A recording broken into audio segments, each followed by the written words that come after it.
मला कल्पना आहे की बऱ्याच दिवसांनी आपण भेटतोय, काही घडामोडीनंतर आपण भेटतो आहोत. त्याच्यामुळे तुमच्याही मनामध्ये अनेक प्रश्न आहेत. त्या प्रश्नांची उत्तरं मलाही द्यायची आहेत. त्याचबरोबरीने आपल्या देशात, राज्यात, शहरात, राजकारणामध्ये, नागरिकांच्या जीवनामध्ये अनेक व्यथा, समस्या या त्यांना भेडसावत आहेत. त्याहीबद्दल आपल्या मनात प्रश्न आहेत. माझ्याही मनात त्या प्रश्नांबद्दल प्रश्न आहेत. पण आज मी आपल्याला एक विनंती करू इच्छितो की आज मी फक्त एकच विषय घेणार आहे. बाकीच्या विषयांबद्दल आपल्याला जर का अगदी पाहिजेच असतील उत्तरं तर आपण सोमवारी किंवा मंगळवारी जरूर भेटूया. पण हा संपूर्ण देशामध्ये जो काही एक गोंधळ, सर्वसामान्यांबद्दल अनास्था उडवलेली आहे, कोणी कोणाचं उत्तरदायित्वच नाही आहे असं जणू काय चाललेलं आहे. आणि याचं जे मूळ आहे त्या मुळावरती आता आघात करण्याची वेळ आलेली आहे. कारण संपूर्ण देश हा आज भारतीय जनता पक्षाच्या अंमलाखाली आहे. आणि भारतीय जनता पक्षाच्या सत्तेचं मूळ जे आहे, ज्याच्यामध्ये आम्ही सुद्धा सहभागी होतो, ते म्हणजे राम मंदिर. राम मंदिरासाठी जे आंदोलन झालं होतं त्या आंदोलनामध्ये अनेक शिवसैनिक सुद्धा सहभागी होते. देशातील तमाम हिंदू हा सहभागी होता. तो काळ आजही आपल्यापैकी अनेकांना आठवत असेल. आपल्या माध्यमातून ती सारी दृश्य जनतेच्या मनामध्ये खोलवर रुजलेली आहेत. कारसेवकांवरती झालेले अत्याचार, मग झालेलं गोध्राचं हत्याकांड, अहमदाबादमधली दंगल, अगदी मुंबईमध्ये सुद्धा जे काही घडलं होतं, बॉम्बस्फोट असतील, आणखीन काही गोष्टी असतील, त्याच्यामध्ये हिंदूंनी बरंच काही सोसलं होतं. आणि त्या सगळ्याचं मी असं म्हणेन भांडवल करून भारतीय जनता पक्ष, जो हे आंदोलन सुरू होण्याच्या आधी संपूर्ण देशामध्ये त्याचे फक्त 2च खासदार होते आणि गांधीवादी समाजवाद हा त्याने अंगीकारलेला एक कार्यक्रम होता. तो कार्यक्रम सोडून ते हिंदुत्वाकडे वळले, राम मंदिराच्या मुद्द्याला हात घातला आणि आज देशामध्ये अगदी अमर्याद सत्ता भोगतायत. अशा या भारतीय जनता पक्षाच्या काळामध्ये राम मंदिर हा मुद्दा वेगळ्या एका गोष्टीमुळे चर्चेला जातोय, हे दुर्दैव आहे. म्हणजे असं जर का मी म्हटलं की आज जी काही दरोडेखोरी चाललेली आहे, राजकीय पक्ष फोडले जात आहेत, आमदार खासदार चोरले जात आहेत, खरेदी विक्री होते, याला ऑपरेशन नाव दिलं जाते. ऑपरेशन हे, ऑपरेशन ते. मग आता हे ऑपरेशन राम मंदिर भाजपा करते का, हा एक महत्त्वाचा मुद्दा आहे. आणि म्हणून मला असं वाटतं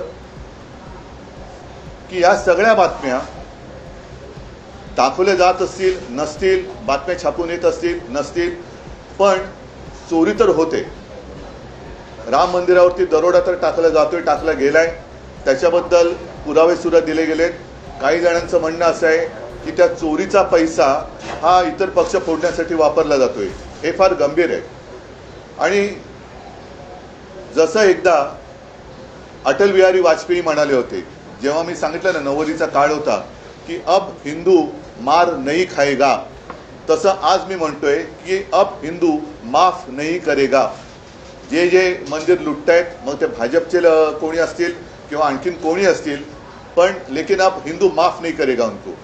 जे जे मंदिर लुटतायत त्यांना हिंदू त्यांची जागा दाखवल्याशिवाय राहणार नाही.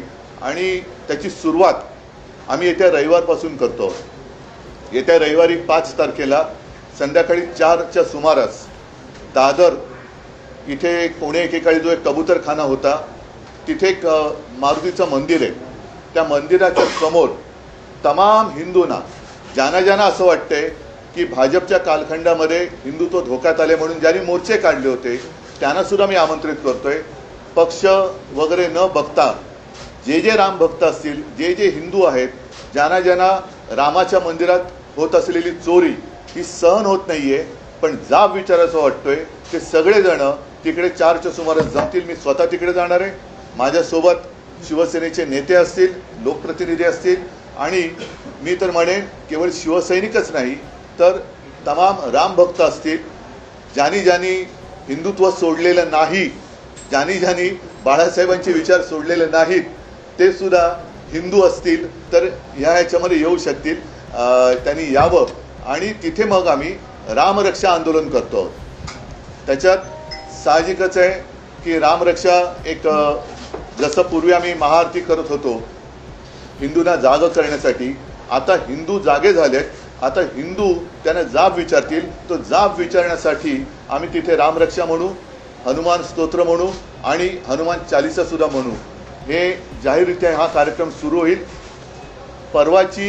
परवाचा कार्यक्रम ही सुरुवात आहे आणि त्याच्यानंतर प्रत्येक ठिकाणी राज्यभर जिल्हा पातळीवरची शहरामध्ये अगदी खेड्यापाड्यात सुद्धा जिथे जिथे राम मंदिर असेल, जिथे जिथे हनुमान मंदिर असेल, तिथे तिथे हे सर्व हिंदू, सर्व राम भक्त, मी तर म्हणेन आता वारीची सुरुवात होते, अगदी वारकरी सुद्धा या राम मंदिराच्या लुटीविरोधात ज्यांच्या मनात आग आहे, ज्यांच्या मनात राग आहे, ते सगळे एकत्र होऊन या भारतीय जनता पक्षाला ह्याचं उत्तरदायित्व स्वीकारायला लावल्याशिवाय राहणार नाही. त्याच्यामुळे ही सुरुवात होते आहे. आपल्याला सुद्धा मी आमंत्रण देतोय.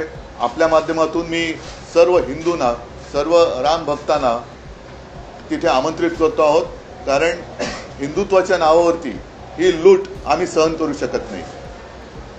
हा जर काही त्यांनी देखावा केला असेल की मंदिर वही बनाएंगे, मंदिर झालं, पण त्या मंदिराच्या मागे ज्यांनी ज्यांनी रक्त सांडलं, ज्यांनी ज्यांनी कष्ट, ज्यांनी म्हणजे अनेकांना तुरुंगवास झाला, त्या सगळ्यांचे कष्ट हे असे आम्ही वाया जाऊ देणार नाही. म्हणून परत एकदा सांगतो की आज आहे शुक्रवार, परवा रविवारी 5 तारखेला साधारण 4च्या सुमारास दादर येथे जे मारुतीचं मंदिर आहे, जिथे जुना कबूतरखाना होता, तिथे सगळेजण एकत्रित येतील आणि रामरक्षा आंदोलन आम्ही सुरू करतो.